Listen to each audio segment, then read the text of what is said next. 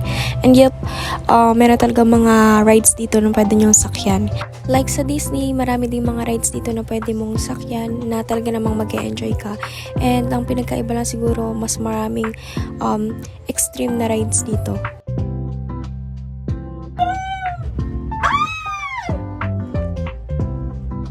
Alam mo ito ayoko kaysa sa rides. Lalo na siguro pag, uy, babe, ang taas na natin, oh. Sakay pa kasi kayo. Babe, papataas. Babe, ang taas na natin, Lord. Nalulula ako. Hindi na kami bumili ng separate na ticket para sumakay sa Ngongping Cable Car kasi nga meron namang cable car dito sa Ocean Park. Para mas nakatipid, yun yung ginawa namin. Second ride na sinakyan namin right after namin bumaba ng cable car is ito agad. Oh my God, first time kong mag-try yung roller coaster. This is us before riding the hairdresser. Us after the ride.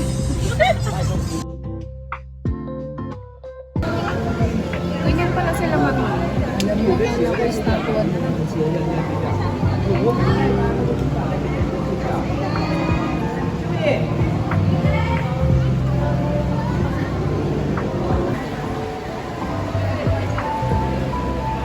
Ito naman yung pangatlong sinakyan namin. Hindi ko na matandaan yung name. Basta guys, marami kaming sinakyan din ng mga rides dito sa Ocean Park na hindi ko na nabideohan kasi nga bawal yung mga gadgets since mga extreme talaga yung ride dito. Delikado.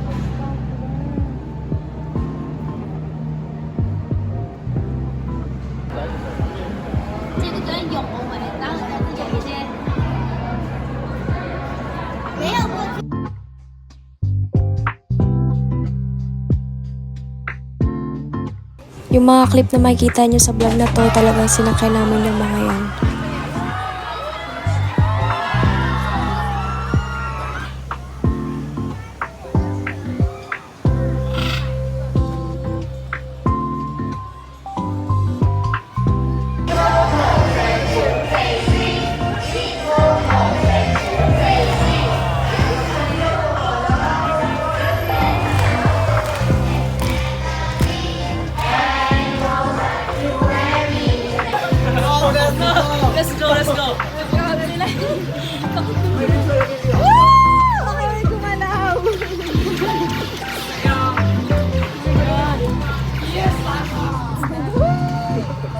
Baka may magdulat dito. Go, go, go, go, go, go, go, go.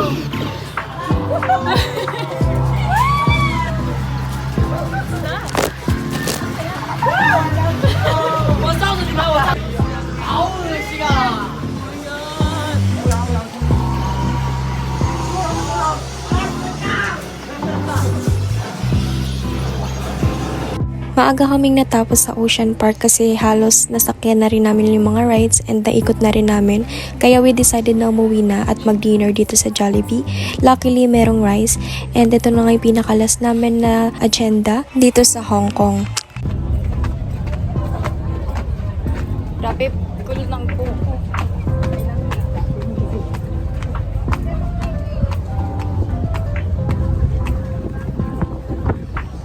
Lakas ng hangin.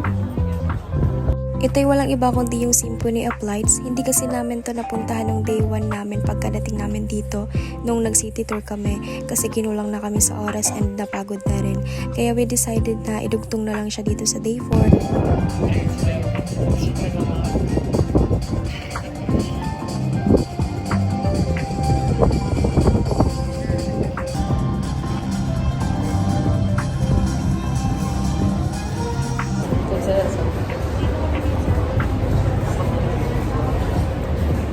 Bukas makaw na kami.